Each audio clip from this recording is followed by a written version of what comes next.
Number 9.21 करेंगे। देखो इसमें क्या कहता है at what angle should a ray of light be incident on the face of a prism of refracting angle 60 degree.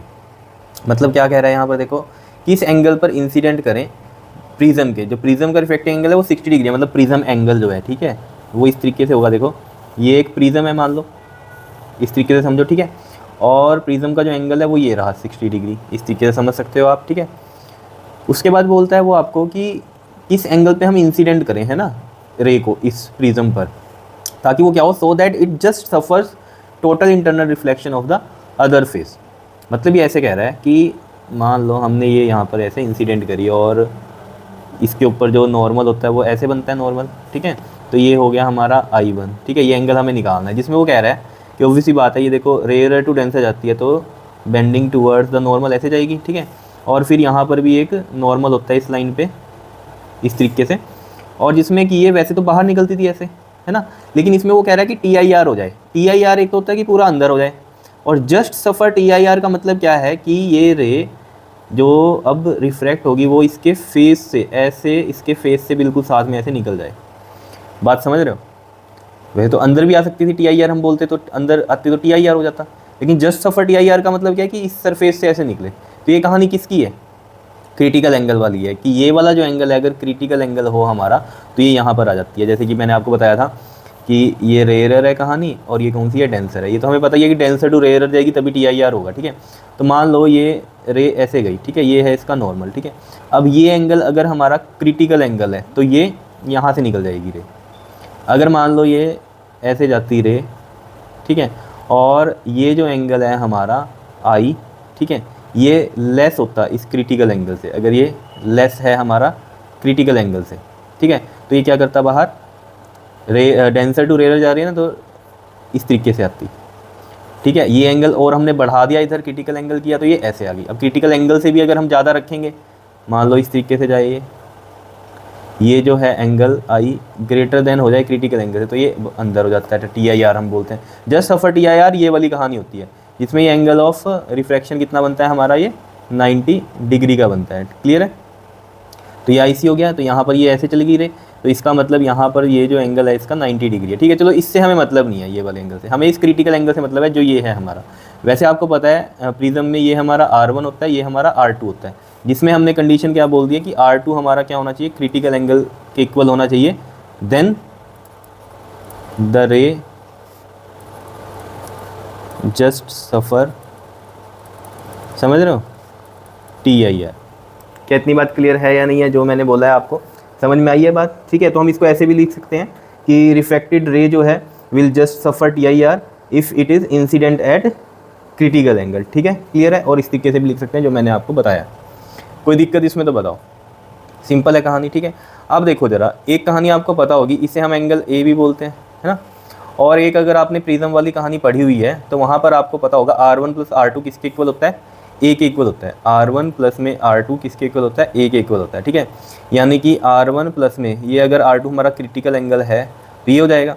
अगर मेरे को ये क्रिटिकल एंगल पता चल जाए तो मैं R1 निकाल सकता हूँ, R1 पता चल जाए तो मैं ये I1 निकाल सकता हूँ स्नेल्स लॉ से। तो सबसे पहले ये क्रिटिकल एंगल हम निकालते हैं जो कि यहाँ पर है ये वाला, ठीक है। तो देखो अगर आपको याद हो formula sine IC is equal to में 1/μ होता है, ठीक है। म्यू कितना है इसका, मटेरियल का रिफ्रैक्टिव इंडेक्स कितना है प्रिज्म का, 1.524 है। तो देखो जरा, sine IC is equal to में 1/1.524। अब इसको ना आप ऐसे कर लो जरा, 1000 बन जाएगा, ये इसका पॉइंट हटाओगे 1000 नीचे लगेगा, वो 1000 ऊपर चल जाएगा, और ये रहा 1524 साइन IC। इसको आप डिवाइड करके देखना, डिवाइड करोगे जब आप तो आपके पास जो वैल्यू आएगी वही आएगी 0.6561 साइन IC। अब देखो पेपर में आपको घबराना नहीं है कि भैया आपको तो टेबल याद नहीं है, वो आपको वैल्यूज़ मेंशन करेगा। जैसे ये यहाँ पर आ रही है कहानी तो इसकी वैल्यू मेंशन करेगा, नहीं तो आपको जो है टेबल में देखनी पड़ेगी। अभी नॉर्मली देखो ज़रा 0.6561 देखो ज़रा साइन टेबल में, ये रहा 0.6561, तो ये 41 डिग्री आ रहा है, ठीक है। तो साइन IC और ये किसकी वैल्यू है, साइन 41 डिग्री की है, ठीक है। तो IC मुझे पता चल गया यहाँ से 41 डिग्री है, ठीक है। अब ये अगर 41 डिग्री है तो इस वाली में पुट करो वैल्यू। नाउ R1 प्लस में R2 इज इक्वल टू में A which is equal to IC, है ना, जो कि हमारा क्या है R2 के इक्वल है। तो ये 41 हो गया, तभी TIR होगा ना, ठीक है, जस्ट सफ़र TIR का मतलब ये है। तो R1 इज इक्वल टू में ये हमारा 60 था, तो 60 माइनस में 41 दैट इज़ 19 डिग्री का R1 आ गया। अब ये अगर आ गया तो इस पॉइंट को अगर मैं A मान रहा हूँ, A भी ना मान लो, इसको Q मान लो, ये QR, ठीक है, QR। तो अप्लाई, ये सब रफ में आपको समझाने के लिए था, अप्लाई स्नेल्स लॉ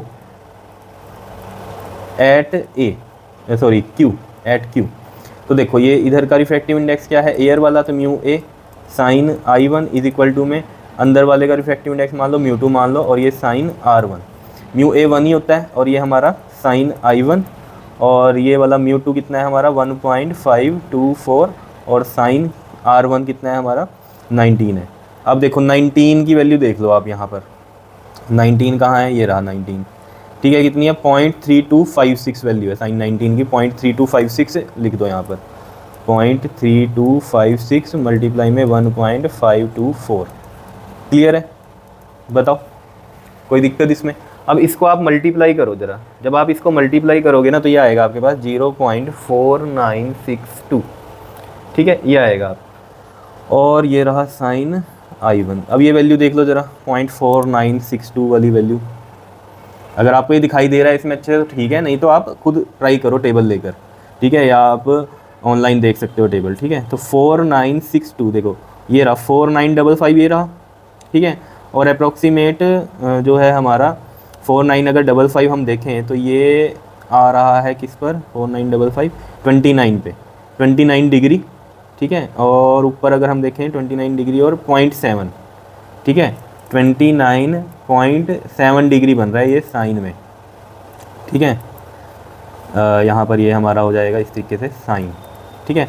तो I1 कितना आ गया हमारा 29.7 डिग्री, तो अप्रॉक्सीमेट जो मैं इसको बोल सकता हूँ कि ये 30 डिग्री बन रहा है हमारा, ठीक है। अब इसको ना देखने का और भी तरीका है, मैंने आपको बता रखा है पहले ही, ये 49 जैसे हमने देखा ये कितना 55 है ना, यहाँ पर देखो ये 4955 था, तो 29 डिग्री तो हो ही गया था, और यहाँ से हमारा कितना बन रहा है, अगर मिनट में देखें हम 42 मिनट बन रहा है, ठीक है, और मिनट में अगर आप देख रहे हो ना तो मिनट में कितना डिफरेंस रह गया हमारा, 4962 और ये 4955, 7 का डिफरेंस है अप्रोक्सीमेट, तो 7 का डिफरेंस इधर देखोगे आप, इसमें ये आ रहा है ना जो हमारे पास 49 कहाँ गया, 4955 ये रहा, ठीक है, ये वाली लाइन में देखो ये 8 का, ये वाला 8, ठीक है, 8 का अप्रॉक्सीमेट डिफरेंस देख लें हम, तो ये कितना बन रहा है ऊपर अगर हम देखें तो 3 मिनट का, तो 42 इधर वाला ये, और 3 वो 45 हो गया टोटल, है ना, 29 डिग्री 45 मिनट अगर आप इस तरीके से देखना चाहते हो। लेकिन यहाँ नॉर्मली आप अप्रॉक्सीमेट पॉइंट्स में देखोगे तो 0.7 डिग्री बनेगा ये, ठीक है, और मैं इसको क्या लिख सकता हूँ 30 डिग्री लिख सकता हूँ। तो इंसिडेंट कितने एंगल पे होना चाहिए, 30 डिग्री पे होना चाहिए अप्रॉक्सीमेट, तभी हमारा जस्ट सफ़र टू TIR होगा ये, ठीक है। अब कई बच्चे ना इसको ऐसे सोचते हैं कई बार, ये तो चलो आंसर आ गया आपका, है ना, लेकिन अगली बात भी समझ लो कि ये जो 30 डिग्री का यहाँ बना है हमारा, ठीक है, अब ये मिनिमम एंगल नहीं है यहाँ से, ये मैक्सिमम एंगल है। कैसे, देखो समझना इस बात को, ये क्रिटिकल एंगल है, ठीक है। अब अगर हम कहते हैं कि TIR करवाना है प्रॉपर, ठीक है, तो क्रिटिकल एंगल से ये एंगल ज़्यादा होना चाहिए तभी ये पूरा अंदर आएगी, तो ये एंगल ज़्यादा, तो ये कम हो जाएगा, बिकॉज ये है ना R1 प्लस में R2 इज इक्वल टू में A, तो ये तो फिक्स है।